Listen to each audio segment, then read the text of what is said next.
વિદ્યાર્થી મિત્રો, આજની ક્લાસમાં આપણે ભારતમાં વેપારી બેંકોની કાર્યપ્રણાલી વિશે વાત કરવાના છીએ. બરાબર.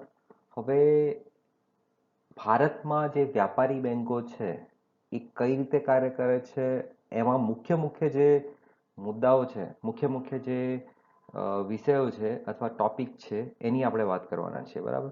હવે મુખ્ય મુદ્દામાં એક ટોપિક આપણે એ લઈશું કે ભારતમાં જે વ્યાપારી બેંકો છે, બરાબર, એમાંથી ઘણી ખરી બેંકો જે છે, બરાબર, જેમ કે ફોર એક્ઝામ્પલ આપણે વ્યાપારી બેંકોના પ્રકારો પાડીએ, બરાબર, તો એમાં જુદા જુદા પ્રકારની બેંકો હોય છે. જેમ કે ફોર એક્ઝામ્પલ કેટલી બેંકો છે જે જાહેર ક્ષેત્રની બેંકો હોય છે, જેને સરકારી બેંકો પણ કહેવામાં આવે છે. કેટલી બેંકો જે છે એ ખાનગી ક્ષેત્રની બેંકો હોય છે અને કેટલી બેંકો જે છે એ વિદેશી બેંકો હોય છે. બરાબર. તો આ જે જુદા જુદા પ્રકારની બેંકો હોય છે એમાં ભારતમાં જે સરકારી બેંકો અથવા તો જે રાષ્ટ્રીયકૃત બેંકો જેને કહેવામાં આવે છે એ કઈ રીતે અસ્તિત્વમાં આવી, તો આપણને એ સમજવું જરૂરી છે કે ભારતને જ્યારે અંગ્રેજોથી આઝાદી મળી એ પહેલા બધી જ વ્યાપારી બેંકો જે છે એ ખાનગી ક્ષેત્રમાં કાર્યરત હતી. બરાબર. અને એ જે ખાનગી ક્ષેત્રમાં જે કાર્યરત હતી બેંકો, એનું રાષ્ટ્રીયકરણ કરવામાં આવ્યું કેટલાક હેતુઓના કારણે. તો આપણે પહેલી સ્લાઇડમાં આ વિડીયોની પહેલી સ્લાઇડમાં આપણે જોઈશું કે ભારતમાં બેંકોના રાષ્ટ્રીયકરણના હેતુઓ શું હતા. બરાબર. પછી આપણે એ જોઈશું કે એ રાષ્ટ્રીયકરણ તો આપણે કર્યું, બરાબર, આયોજનના પહેલા તબક્કામાં જે 50 વર્ષનું પહેલાનું પ્લાનિંગ હતું એમાં મુખ્યત્વે આપણે શું કર્યું, મુખ્યત્વે આપણે બેંકોનું રાષ્ટ્રીયકરણ કર્યું કેટલાક હેતુઓના કારણે. પણ જે એ આયોજન થયું એમાં રાષ્ટ્રીયકૃત બેંકો જે છે એની કેટલીક મર્યાદાઓ જે છે આપણને જોવા મળી. કેટલીક સમસ્યાઓ રાષ્ટ્રીયકૃત બેંકો સામે આવે છે અથવા કેટલીક મર્યાદાઓ સરકારી તંત્રની હોય છે એ આપણને જોવા મળી. તો એના વિશે આપણે જે છે બીજી સ્લાઇડમાં વાત કરીશું. બરાબર. એ જ રીતે એના પછી આપણે એ જોઈશું કે જે નવું પ્લાનિંગ સ્ટાર્ટ થયું, ન્યૂ પ્લાનિંગ, અને જે તમે આ શબ્દો સાંભળો છો વારંવાર કે જે ઉદારીકરણ, ખાનગીકરણ અને વૈશ્વિકરણની પ્રક્રિયાઓ જે શરૂઆત થઈ એમાં બેંકો જે છે બેન્કિંગ ક્ષેત્રમાં પણ આપણે ખાનગી ક્ષેત્રને મહત્વ આપતા થયા. બરાબર. અને ખાનગી બેંકોનો વિકાસ આપણા દેશમાં થયો. બરાબર. એ ખાનગી બેંકો કઈ રીતે અસ્તિત્વમાં આવી અને એનો કઈ રીતે વિકાસ થયો એના વિશે આપણે એના પછીની સ્લાઇડમાં વાત કરીશું. બરાબર.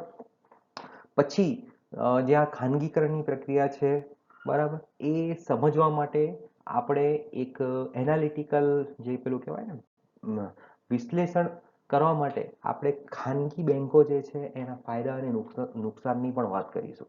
બરાબર.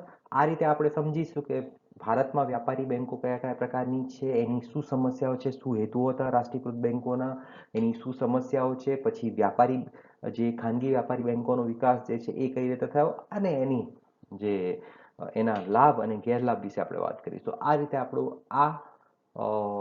વિડીયોમાં આપણે આ બધી વાતો કરવાના છીએ. બરાબર. આ બધી ટોપિક ઉપર આપણે ભણવાના છીએ. બરાબર. તો આ તમારા માઇન્ડમાં એકદમ ક્લિયર હોવું જોઈએ કે આપણે શું ભણવાના છીએ આ વિડીયોમાં. વિદ્યાર્થી મિત્રો, આ સ્લાઇડમાં આપણે ભારતમાં બેંક રાષ્ટ્રીયકરણના હેતુઓ વિશે વાત કરીશું. બેંકોનું જે રાષ્ટ્રીયકરણ કરવામાં આવ્યું, બરાબર, જુદા જુદા સમયે, એ રાષ્ટ્રીયકરણના હેતુઓની આપણે વાત કરીશું. રાષ્ટ્રીયકરણના હેતુઓ જાણતા પહેલા આપણે જોઈ લઈએ કે ક્યારે ક્યારે રાષ્ટ્રીયકરણ કરવામાં આવ્યું હતું. તો તમારી જાણકારી માટે આપણી લગભગ બધી જ બેંકો જે છે એ ખાનગી ક્ષેત્રમાં કાર્યરત હતી ભારતની આઝાદી પહેલા બધાથી પહેલું જે રાષ્ટ્રીયકરણ કરવામાં આવ્યું, બરાબર, એ રિઝર્વ બેંક ઓફ ઇન્ડિયાનું રાષ્ટ્રીયકરણ કરવામાં આવ્યું. બરાબર. 1949માં. બરાબર. એના પછી જે બીજું જે રાષ્ટ્રીયકરણ કરવામાં આવ્યું એ આપણી સૌથી મોટી બેંક જે છે ભારતની, જેને આપણે હમણાં SBIના નામથી જાણીએ છીએ, એનું રાષ્ટ્રીયકરણ કરવામાં આવ્યું. એ વખતે એ બેંકનું નામ હતું ઇમ્પિરિયલ બેંક ઓફ ઇન્ડિયા, અને ઇમ્પિરિયલ બેંકનું રાષ્ટ્રીયકરણ 1955માં કરવામાં આવ્યું. બરાબર. અને એના પછી બે તબક્કાઓમાં બીજી લગભગ 20 મોટી ખાનગી બેંકોનું રાષ્ટ્રીયકરણ કરવામાં આવ્યું. બરાબર. એક 1969માં 14 મોટી ખાનગી બેંકોનું જેની થાપણો જે છે એ 50 કરોડ કરતાં વધારે હતી એવી બધી જ બેંકોનું રાષ્ટ્રીયકરણ કરવામાં આવ્યું 1949માં. અને પછી 1980માં 6 મોટી ખાનગી બેંકોનું રાષ્ટ્રીયકરણ કરવામાં આવ્યું કે જેની થાપણો 200 કરોડ કરતાં વધારે હતી. બરાબર. આ રીતે રાષ્ટ્રીયકરણ જે છે એ ઘણી બધી બેંકોનું રાષ્ટ્રીયકરણ કરવામાં આવ્યું. અને એ રાષ્ટ્રીયકરણના હેતુઓ શું હતા એની આપણે હમણાં ચર્ચા કરવાના છીએ. બરાબર. આ સ્લાઇડમાં તમે જોઈ શકો છો કે એના હેતુઓ શું છે. એક પછી એક આપણે જોઈએ. પહેલું જે છે હેતુ જે છે એ હતું સમાજવાદી માળખાની સ્થાપના કરવી. સમાજમાં સમાજવાદી માળખાની સ્થાપના કરવી એટલે સોશિયલિસ્ટિક પેટર્ન ઓફ સોસાયટી. એટલે કે સમાજવાદી માળખું એટલે સમાજવાદી માળખું એવું હોય છે કે જેમાં ન્યાય અને સમાનતા હોય છે. બરાબર. સમાજવાદ કહે છે કે ભાઈ લોકો વચ્ચે સમાનતા હોવી જોઈએ. બરાબર. જુદા જુદા પ્રકારની સામાજિક, આર્થિક બધી સમાનતાઓ હોવી જોઈએ. બરાબર. એવા પ્રકારનું સમાજવાદી માળખું જે છે એ તૈયાર કરવા માટે બેંકોનું જે ફાળો જે છે એ ખૂબ મહત્વનો હોય છે. એટલે બેંકો જે છે સમાજવાદી માળખું તૈયાર કરવામાં, સમાનતા લાવવામાં પોતાનો ફાળો આપી શકે એટલા માટે એમનું રાષ્ટ્રીયકરણ કરવાની જરૂર લાગી સરકારને. બરાબર. એટલા માટે સમાજમાં સમાજવાદી માળખું તૈયાર કરી શકાય. બરાબર. જનરલી શું હોય, જો ખાનગી બેંકમાં ખાનગી ક્ષેત્રમાં બેંકો કાર્યરત હોય તો એ શું કરશે, જે તબક્કો એફોર્ડ કરી શકે છે. બરાબર. જે લોકો જે છે એ ધનિક લોકો છે એમને જ વધારે બેન્કિંગ સુવિધાઓ મળશે. સમાજના જે નબળા વર્ગો છે, પ્રાથમિકતા ધરાવતા ક્ષેત્રો છે, બરાબર, જે સમાનતા વધારવા માટેના જે કાર્યો છે એવું કંઈ બેંકો એમાં ફાળો નહીં આપે. બરાબર. તો આપણી સરકારને એવું લાગ્યું કે બેંકોએ આ પ્રકારનો ફાળો જે છે આ પ્રકારની કામગીરી પણ કરવાની જરૂર છે. એટલે ભારતની આઝાદી પછી બેંકોનું રાષ્ટ્રીયકરણ કરવાની જરૂર પડી. બરાબર. એક હેતુ આ હતો. બીજો તમે જોઈ શકો છો કે સમાજના નબળા વર્ગની શાખ અને ધિરાણની જરૂરિયાતો પૂરી કરવા માટે. બરાબર. જેમ આપણે જોયું કે સમાજવાદી માળખું તૈયાર કરવાની જરૂર છે, સોશિયલિસ્ટિક પેટર્ન. તો એ જ રીતે એ સમાજવાદી માળખામાં જે નબળા વર્ગો હોય છે દેશના એ લોકોની જે બેન્કિંગની સુવિધાઓ જે છે એમને શાખ જે છે, બરાબર, અથવા ધિરાણ જે છે એની સુવિધાઓ પૂરી પાડવા માટે એમની બચત જે છે એ યોગ્ય રીતે એમની બચત જે છે એનો સંગ્રહ એ લોકો બેન્કિંગ સુવિધાઓ મેળવી શકે, જ્યારે જરૂર પડે ત્યારે ધિરાણ મેળવી શકે. આવી બધી જે જરૂરિયાતો જે છે એ ક્યારે પૂરી થાય, જ્યારે બેંકો જે છે રાષ્ટ્રીયકૃત હોય અથવા તો સરકારી બેંકો હોય. ખાનગી બેંકો જે છે એ બધી જ જગ્યાએ ધિરાણ નહીં પૂરું પાડે, કેમ કે આ પ્રકારના જે લોકો છે એમની પાસે પોતાની અસ્કયામત જે પેલું કહેવાય એસેટ્સ, એવા એસેટ્સ એમની પાસે કોઈ પણ પ્રકારની જામીન નથી હોતી. બરાબર. જામીનગીરી વગર કોઈ પણ પ્રકારની ધિરાણ જે છે એ ખાનગી બેંકો જનરલી આપતી નથી. બરાબર. એટલા માટે સમાજના નબળા વર્ગની જે આ બધી જરૂરિયાતો જે છે પૂરી કરવા માટે સરકારને લાગ્યું કે બેંકોના રાષ્ટ્રીયકરણની જરૂર છે. ત્રીજું આપણે જોઈએ તો આવક અને સંપત્તિની અસમાનતા ઘટાડવા માટે. બરાબર. બેંકો ક્યારે આ બધા કાર્યોમાં સંલગ્ન થાય, જ્યારે સરકારી બેંકો હોય તો સરકારના જે પણ હેતુ હોય, સરકારનો હેતુ હોય કે આવક અને સંપત્તિની અસમાનતાઓ ઘટાડવી. બરાબર. તો એના માટે બેંકો ક્યારે કાર્ય કરે, જ્યારે એ સરકારી ક્ષેત્રમાં હોય. બરાબર. એ જ રીતે બેન્કિંગ સુવિધાઓની ઉપલબ્ધતાના સંદર્ભમાં પ્રાદેશિક અસમાનતાઓ જે છે એને ઘટાડવી. બેન્કિંગ સુવિધાઓ જે છે બધા જ પ્રદેશોમાં ઉપલબ્ધ નથી.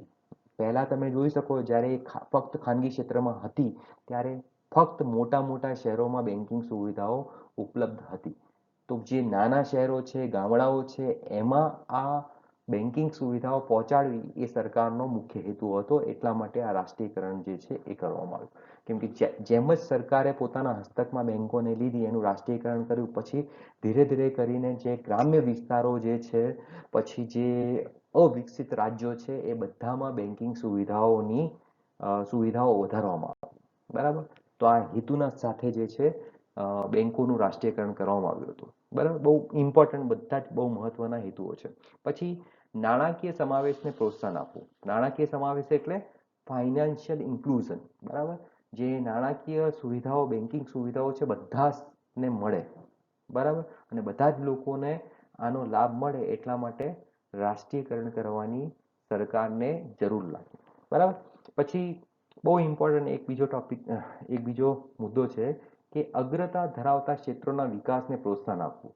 બરાબર, અગ્રતા ધરાવતા એટલે પ્રાથમિકતા ધરાવતા ક્ષેત્રો જે છે, જેને પ્રાયોરિટી સેક્ટર્સ કહેવામાં આવે છે, એવા ક્ષેત્રોને પ્રોત્સાહન આપવા માટે સરકારને જરૂર પડી કે બેન્કોનું રાષ્ટ્રીયકરણ કરવામાં આવે, અને જ્યારે સરકારના હસ્તકમાં આ બેન્કો હશે તો એ બેન્કો જે છે એ અગ્રતા ધરાવતા ક્ષેત્રોને અથવા પ્રાથમિકતા ધરાવતા ક્ષેત્રોને પ્રોત્સાહન પૂરું પાડશે, બરાબર. તો આ બધા જ બહુ મહત્વના હેતુઓ સાથે બેન્કોનું રાષ્ટ્રીયકરણ કરવામાં આવ્યું. જે રીતે મેં તમને કીધું, અલગ અલગ સમયે એ બેન્કોનું રાષ્ટ્રીયકરણ કરવામાં આવ્યું, પણ એ જે પહેલા 50 વર્ષ હતા આપણા આયોજનના, એમાં બધું રાષ્ટ્રીયકરણ કરવામાં આવ્યું. પછી પહેલા 40 વર્ષમાં એકચ્યુઅલી આ બધું રાષ્ટ્રીયકરણ થયું. પછીના વર્ષોમાં 1993 પછી ઘણી બધી નવી જે ખાનગી બેન્કોને લાયસન્સ આપવામાં આવ્યા, અને ખાનગી 1991 પછી જે આર્થિક સુધારાઓ થયા એમાં આપણે જોયું કે ખાનગીકરણના ઘણા બધા ફાયદા છે, અને સરકારી બેન્કો જે છે એ ઘણા બધા, એમનામાં ઘણી બધી સમસ્યાઓ આવી ગઈ છે, અને ઘણી બધી મર્યાદાઓ છે એમની. તો એ મર્યાદાઓ અને સમસ્યાઓને દૂર કરવા માટે અને જે કાર્યક્ષમતા જે છે ખાનગી બેન્કોની, એનો લાભ લેવા માટે આપણે ધીરે ધીરે કરીને શું કર્યું, બેન્કોનું ખાનગીકરણ કરવા તરફ આગળ વધ્યા છીએ આપણે. સાથે સાથે નવી નવી જે ખાનગી ક્ષેત્રની કંપનીઓ છે એમને પણ બેન્કિંગ લાયસન્સ આપતા થયા છીએ આપણે, બરાબર. આ જે બેન્કિંગ ક્ષેત્ર જે છે, બરાબર, બેન્કિંગ ક્ષેત્ર અથવા નાણાકીય ક્ષેત્ર છે એના સુધારા માટે આપણે નરસિંહમ કમિટીની રચના કરવામાં આવી હતી 1980ના દશકમાં. એ 1980ના દશકમાં 2 વાર લગભગ નરસિંહમ કમિટીની રચના થઈ હતી. 2 વાર નરસિંહમ કમિટીએ પોતાની ભલામણો જે છે એ આપી છે, અને એ ભલામણોના આધારે ઘણા બધા સુધારા કરવામાં આવ્યા છે બેન્કિંગ ક્ષેત્રમાં. એક મહત્વનો સુધારો છે કે ખાનગી ક્ષેત્રની બેન્કોને પ્રોત્સાહન આપવું, બરાબર. તો એ બધું જે છે એ તમે અહીંયા સમજી શકો છો. રાષ્ટ્રીયકરણના હેતુ આપણે સમજ્યા, પણ પછી તમે એ પણ સમજી શકો છો કે એમાં ઘણી બધી મર્યાદાઓ આવી ગઈ, એટલે આપણે ખાનગીકરણ તરફ અથવા ખાનગી બેન્કોને પ્રોત્સાહન આપતા થયા. હવે કઈ મર્યાદાઓ છે એમની, એ આપણે જોઈશું આના પછીની સ્લાઇડમાં, બરાબર.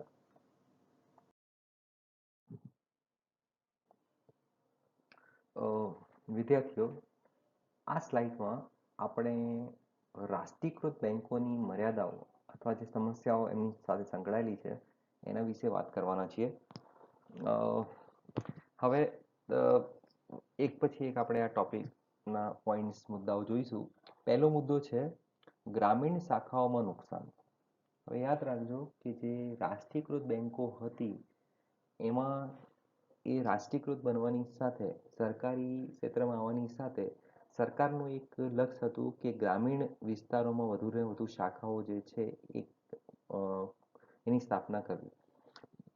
પણ યાદ રાખજો કે ગ્રામીણ વિસ્તારોમાં જ્યાં વેપાર ના હોય, બેન્કિંગનો જે વેપાર ના હોય, બહુ ઓછો હોય, ત્યાં શાખાઓ નાખવી એટલે એમાં બહુ બધું નુકસાન થઈ શકે છે. અને કેટલીક વાર શું છે કે કેટલાક રાજકીય કારણોના કારણે એવી જગ્યાઓ પર ગ્રામીણ શાખાઓ ખોલવામાં આવી જે બહુ નુકસાન કરતી થઈ ગઈ. ખરેખર જરૂર શું હતી કે આનું એક ઓપ્ટિમાઇઝેશન કરવાનો હતો, બરાબર. ઓપ્ટિમાઇઝેશન એટલે જે ગામડાઓમાં, બરાબર, થોડા ઘણા ગામડાઓના સમૂહ બનાવીને અને ત્યાં બેન્કોની શાખાઓ ખોલવાની જરૂર હતી. અને એક જ ક્ષેત્રમાં જે એક શાખા હોય તો ઘણી બધી શાખાઓ ખોલવાની જરૂર નથી, બરાબર. એ રીતે અને બીજા ઘણા બધા ટેકનોલોજીના દ્વારા તમે ગ્રામીણ વિસ્તારોમાં પણ શાખાઓ ખોલ્યા વગર પણ બેન્કિંગની સુવિધાઓ પૂરી પાડી શકો છો, બરાબર. તો એ બધું કરવાની જરૂર હતી, પણ અહીંયા શું થયું કે ઘણી બધા એવા એરિયા હતા જ્યાં વેપારની કમી હતી, ઓછું વેપાર હતું, તેમ છતાં ગ્રામીણ શાખાઓ ખોલવામાં આવી, અને એ બધી શાખાઓ જે છે એ નુકસાન કરતી થઈ, બરાબર. ઘણા બધા સ્ટાફને જે નોકરીઓ આપવાનું, પછી જે રોજગારી જે સ્ટાફ હોય છે, બરાબર, એમના ઉપર જે ખર્ચો થતો, શાખાઓ ચલાવવાનો જે ખર્ચો થતો એ નફા કરતાં ઘણો વધી ગયો, બરાબર. એટલે આ ગ્રામીણ શાખાઓ જે છે એ નુકસાન કરતી થઈ. એટલે રાષ્ટ્રીયકૃત બેંકોની એક મોટી સમસ્યા હતી કે ગ્રામીણ શાખાઓમાં થતું નુકસાન. પછી બીજી જે બહુ મહત્વની મર્યાદા છે એ શું છે? મોટી રકમ જે છે, જે ધિરાણમાં અપાયેલી મોટી રકમ જે છે બાકી નીકળતી હતી, બરાબર. આ મોટી રકમ બાકી હોવાના કારણે ઘણી બધી જે ધિરાણ કરેલી રકમ જે છે એ બાકી નીકળતી હતી, બરાબર. અને એવા ઘણા બધા ધિરાણ જે છે, જે જે બેંકો જે છે, બરાબર, બેંકોના જે મેનેજર્સ હતા, એનો જે સ્ટાફ હતો, પછી જે રાજકીય લોકો હતા, એમના બધાની સાઠગાંઠ દ્વારા એ પ્રકારની લોનો આપવામાં આવી, ધિરાણ આપવામાં આવ્યું.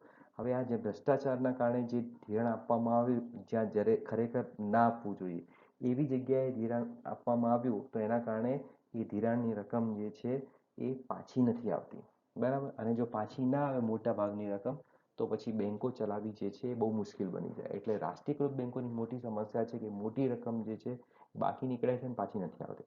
પછી આ જે મોટી રકમ જે બાકી નીકળે છે અને બહુ ટાઈમ સુધી ના પાછી આવે, તો એ શું બની જાય? પછી એ બધી ખોટ કરતી અસ્કયામતો બની જાય, જેને શું કહેવામાં આવે છે? Non performing assets.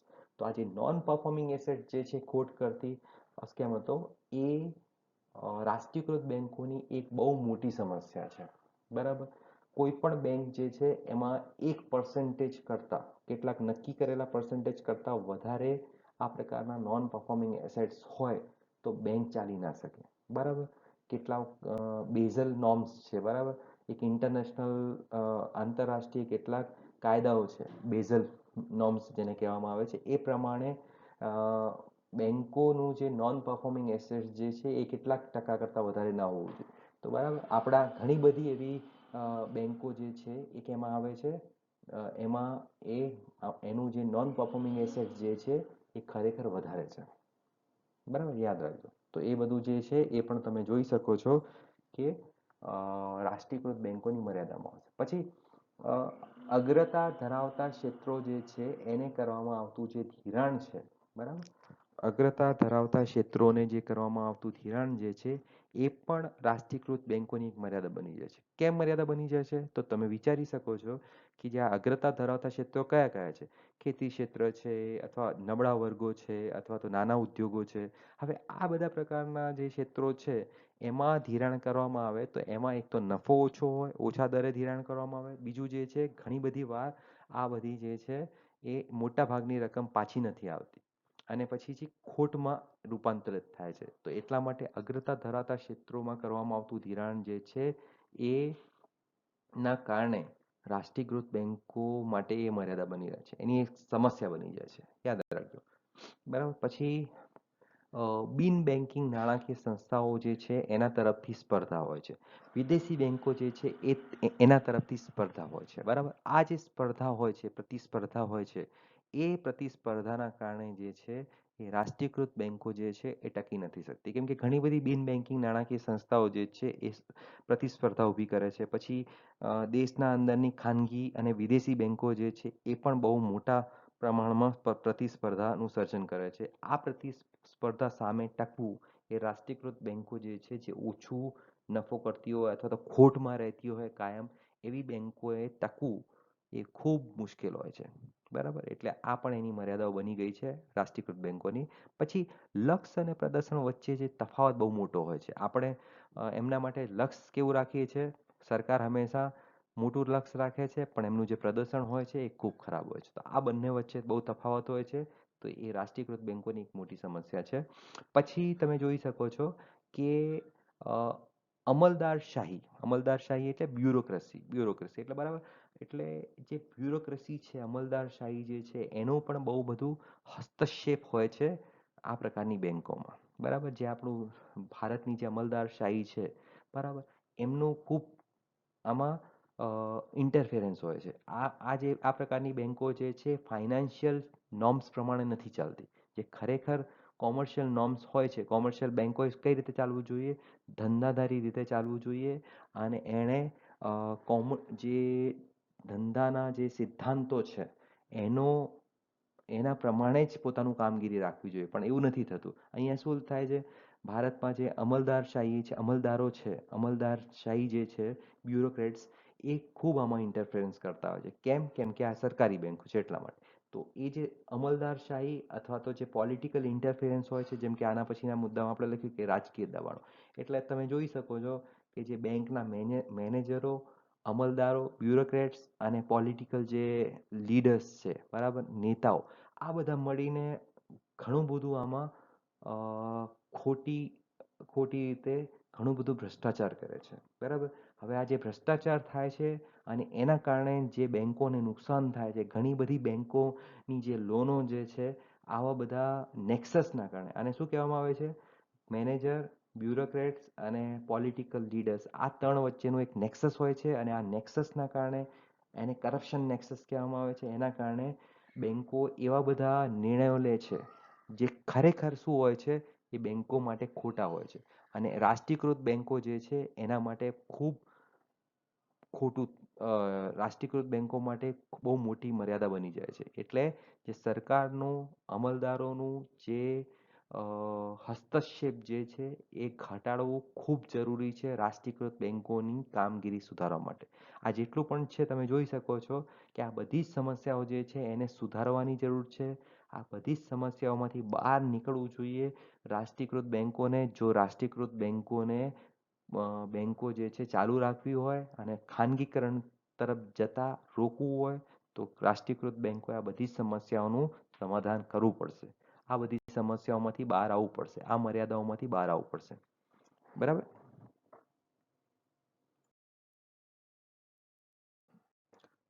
વિદ્યાર્થી મિત્રો, આ સ્લાઇડમાં આપણે ભારતમાં ખાનગી બેંકોનો વિકાસ એના વિશે વાત કરવાના છીએ, બરાબર. જેમ મેં તમને વાત કરી કે ભારતની આઝાદી પહેલા બધી જ બેંકો જે છે એ ખાનગી ક્ષેત્રમાં કાર્યરત હતી. પછી ધીરે ધીરે કરીને એમનું રાષ્ટ્રીયકરણ કરવામાં આવ્યું, બરાબર. અને જેમ આપણે આ પહેલાની સ્લાઇડમાં જોયું કે રાષ્ટ્રીયકરણના શું હેતુઓ હતા, એ હેતુઓના સંદર્ભમાં રાષ્ટ્રીયકરણ કરવામાં આવ્યું. પરંતુ જે લાસ્ટ સ્લાઇડમાં આપણે જોયું, છેલ્લી સ્લાઇડમાં, કે રાષ્ટ્રીયકરણના કારણે, સરકારી તંત્રના કારણે ઘણી બધી સમસ્યાઓ જે છે બેન્કિંગ ક્ષેત્રમાં આવી ગઈ, બરાબર. અને એ બેન્કો જનરલી શું છે કે વ્યાપારિક સિદ્ધાંતો પર કામ કરવી જોઈએ, બરાબર. જે એના કાર્યક્ષમતાના સિદ્ધાંતો છે એના આધારે આપણે કહી શકાય કે ખાનગી બેંક જે બેંકો જે છે, વ્યાપારી બેંકો, એ ખરેખર વ્યાપારના સિદ્ધાંતો પર કામ કરવી જોઈએ. પણ આપણી જે આ બેંકો જે છે, જે રાષ્ટ્રીયકૃત બેંકો, એ એવા સિદ્ધાંતો પર કામ નથી કરતી, અને એના કારણે જે સમસ્યાઓ આપણે લાસ્ટ સ્લાઇડમાં જોઈ. હવે આ સ્લાઇડમાં આપણે એ જોઈશું કે ખાનગી બેંકોનો કઈ રીતે વિકાસ થયો. તો યાદ રાખજો કે આમાં એક પછી એક પોઈન્ટ હું વાંચીશ તો તમને ખ્યાલ આવશે કે ખાનગી બેંકો વિશે આપણે શું જાણવું ખૂબ જરૂરી છે. એક તો આ પ્રકારની બેંકો જે છે, ખાનગી બેંકો, મોટા ભાગની શેર મૂડી જે છે એ ખાનગી વ્યક્તિઓ અને કોર્પોરેટ્સ પાસે હોય છે, બરાબર. ખાનગી વ્યક્તિઓ અને કોર્પોરેટ્સ જે ધરાવે, એટલે આ મોટા ભાગની જે શેર કેપિટલ જે હોય છે એ કોનું હોય છે, ખાનગી વ્યક્તિ અથવા ખાનગી પ્રાઇવેટ કોર્પોરેટ્સનું, બરાબર. બીજું, આપણે અહીંયા ભારતની વાત કરીએ તો 1955, 1969 અને 1980માં તમામ ખાનગી બેંકોની ક્ષેત્રની બેંકોનું રાષ્ટ્રીયકરણ કરવામાં નહોતું આવ્યું, બરાબર. ઘણી બધી બેંકોનું રાષ્ટ્રીયકરણ કરવામાં આવ્યું હતું, લગભગ સ્ટેટ બેંક, પછી બીજી 14 મોટી બેંકો, પછી 6 મોટી બેંકો, એ રીતે ઘણી બધી બેંકોનું, જે મોટી બેંકો હતી એમનું રાષ્ટ્રીયકરણ કરવામાં આવ્યું હતું. પણ જેનું રાષ્ટ્રીયકરણ નહોતું કરવામાં આવ્યું, એવી બેંકો જે છે, એવી ખાનગી બેંકો જેનું રાષ્ટ્રીયકરણ નહોતું થયું, તે ખાનગી બેંકોના સમૂહને શું કહેવામાં આવે છે, જૂની ખાનગી બેંકો, બરાબર. એ રીતે જાણીતી છે. એમાં ઘણી બધી બેંક આવે, જેવી કે Jammu Kashmir bank, lord Krishna bank, Karnataka bank, અને આવી ઘણી બધી બેંકો છે, બરાબર.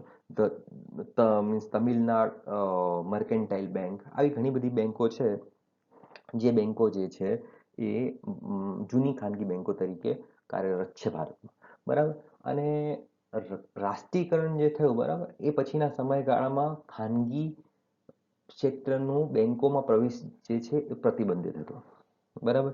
પણ પછી શું કરવામાં આવ્યું, આપણે જેમ લાસ્ટ સ્લાઇડમાં આપણે જોયું કે ઘણી બધી આની મર્યાદાઓ જોઈ અને ભારતમાં પણ સુધારાની પ્રક્રિયાઓ ચાલુ થઈ 1991માં. તો એ પછી આપણને એવું લાગ્યું કે મીન્સ એ વખતે લગભગ 1980 અને 90ના દશકમાં આપણે ઘણા બધા સુધારાઓ જે છે નાણાકીય ક્ષેત્ર બેન્કિંગ ક્ષેત્રમાં કર્યા.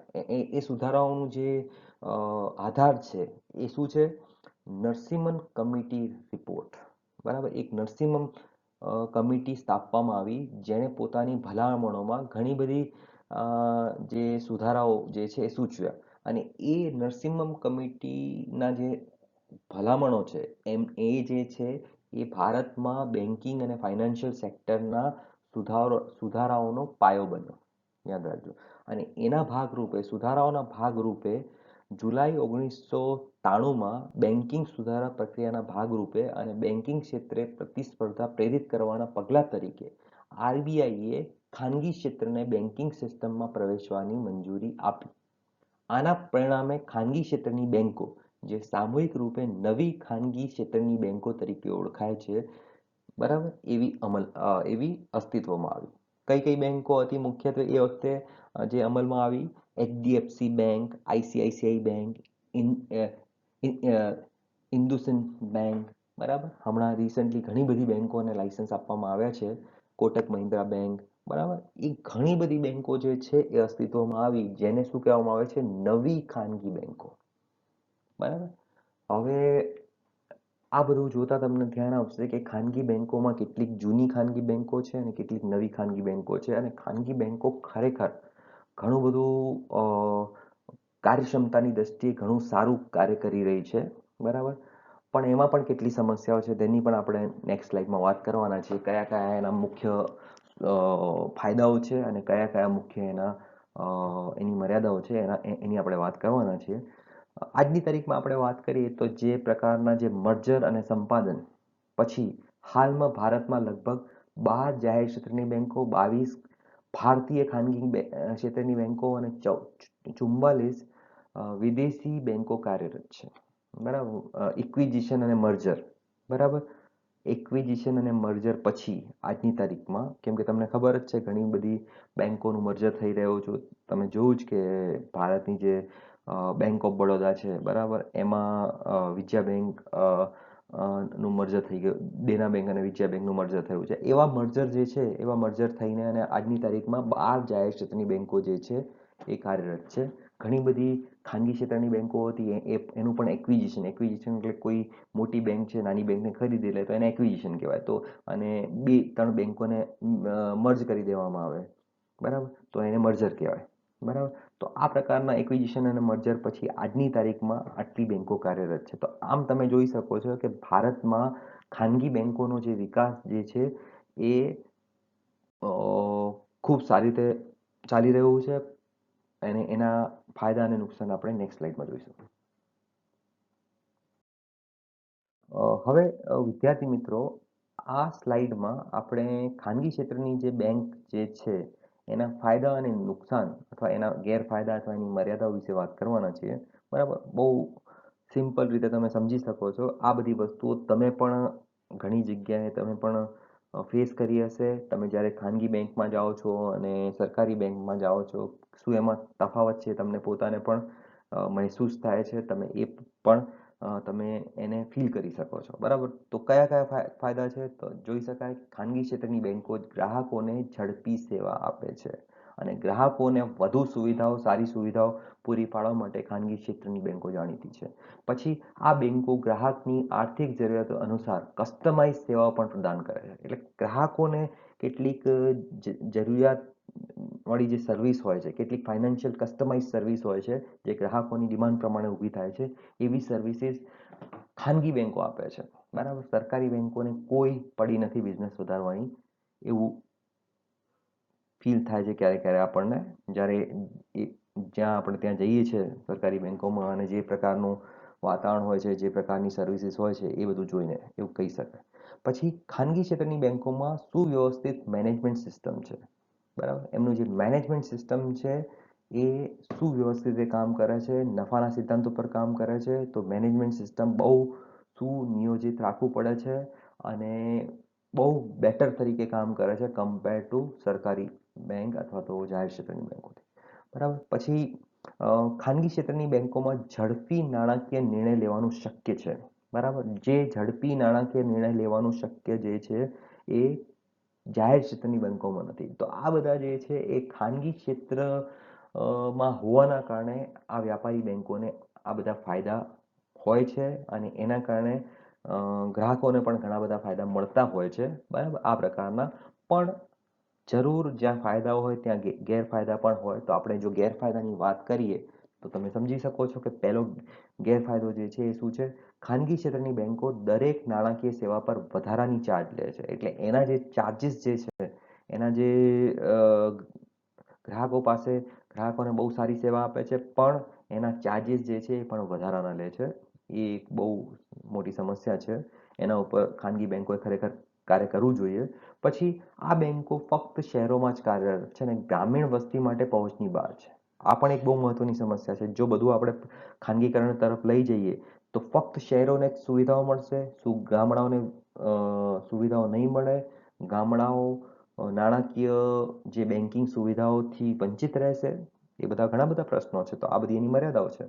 પછી ખાનગી ક્ષેત્રની બેંકો કર્મચારીઓને નોકરીની સલામતી આપતી નથી. બરાબર. નોકરીની સલામતી જે છે એ સામાજિક પેલું કહેવાય ને સેફટી અથવા સિક્યોરિટીનો એક ભાગ છે. બરાબર. સામાજિક સલામતી જે કહેવાય સોશિયલ સિક્યોરિટી એનો એક ભાગ છે નોકરીની સલામતી. જો નોકરીની સલામતી ના હોય તો એ લોકો જે છે એ સારું નથી ફીલ કરતા. યાદ રાખજો. લોકો પોતાની જાતને સલામત નથી માનતા. તો એ જે નોકરીની સલામતી જે છે ખૂબ મહત્વની છે. બરાબર. તો ખાનગી ક્ષેત્રમાં એનો અભાવ હોય છે. તો એક એની મર્યાદા ગણી શકાય. પછી વધુમાં ભારતીય ખાનગી બેંકોમાં વિદેશી રોકાણકારોનો બહુમતી હિસ્સો છે જે વાસ્તવિક ચિંતાનું કારણ. સૌથી વધારે હું જો કહું કે બહુ જે મર્યાદા છે ભારતીય ખાનગી બેંકોની એ છે આ પ્રકારની બેંકોમાં એ કહેવાય છે ભારતીય પણ વિદેશી રોકાણકારોનો મેજોરિટી સ્ટેક છે. એનો જે શેર કેપિટલ છે, જે રોકાણ છે એ કોનું છે? વિદેશી રોકાણકારોનું. અને જો બધી જ સરકારી બેંકોને પણ જો ખાનગીકરણ કરી દેવામાં આવે અને વિદેશી રોકાણકારોની બહુમતી હોય અને વિદેશી રોકાણકારો જે છે એ બહુમતમાં હોય, બધી જ બેંકો જે છે hold by if private capital and private કેપિટલમાં મેજોરિટી જે છે એ જો વિદેશી હોય તો એ દેશના ભવિષ્ય માટે જરા પણ સારું નથી. યાદ રાખજો. આપણા દેશનું ભવિષ્ય ત્યારે જ સારું હોય કે ભારતીયોનું આમાં વધુ મેજોરિટી હિસ્સો હોય. બરાબર. કેમ? એનું એક કારણ એ પણ છે કે જો વિદેશી જે હોય એ ફક્ત અને ફક્ત નફાના સિદ્ધાંત ઉપર જ કાર્ય કરે. ભારતીય કાર્ય કરે નો ડાઉટ. હું નથી કહેતો કે એવું બિઝનેસમાં એવું ના હોય. પણ શું થાય કે એ લોકો અહીંયા ના રહે. બરાબર. અહીંયાથી આ કેપિટલ જે છે મૂવ થઈ જાય. એને હોટ મની પણ કહેવામાં આવે છે. જો મૂવ થઈ જાય આટલું બધું રોકાણ હોય અને એકવાર નુકસાન આવવાનું ચાલુ થાય ભારતીય જે હોય તો ભારતમાં જ રહેવાના પણ બિન ભારતીયો જે હોય એ પોતાનું સ્ટેક કાઢી લે. બરાબર. તો શું થાય? આખું જે માર્કેટ જે છે એ ઠપ થઈ જાય. બરાબર. અને જે આ નાણાકીય અને બેન્કિંગ જે છે એ આંતરમાળખાકીય સુવિધાઓ છે. જો આંતરમાળખાકીય સુવિધાઓ ઠપ થઈ જાય, જો આંતરમાળખાકીય સુવિધાઓમાં આ પ્રકારનું કંઈ થાય ભવિષ્યમાં તો એ આપણા ભવિષ્ય માટે જરા પણ સારું નહીં. તો આ રીતે ખાનગી ક્ષેત્રની બેંકો જે છે એના કેટલાક ફાયદા છે અને કેટલાક નુકસાન છે. ફાયદાઓ વધારવાની જરૂર છે અને આ ફાયદાઓ જે છે આના જે લાભ છે એમાંથી સરકારી અથવા જાહેર ક્ષેત્રની બેંકોને ઘણું બધું શીખવા જેવું છે અને જે આના નુકસાન છે, જે આના મર્યાદાઓ છે એ ખાનગી બેંકોએ એના ઉપર કાર્ય કરવાની જરૂર છે અને આ જે મર્યાદાઓ જે છે એને એ દૂર કરવાની જરૂર છે. જો ખાનગી ક્ષેત્રમાં બેન્કિંગ સુવિધાઓ વધારે ને વધારવી હોય, બેંકોનો વિકાસ કરવો હોય, એક બહુ રાષ્ટ્રીય, આંતરરાષ્ટ્રીય અને મોટી બેંકો બનાવવી હોય આપણા દેશની બેંકોને તો એ આ ગેરફાયદાઓ, આ મર્યાદાઓ દૂર કરવાની ખૂબ જરૂર છે. બરાબર. ચલો, થેન્ક યુ સો મચ.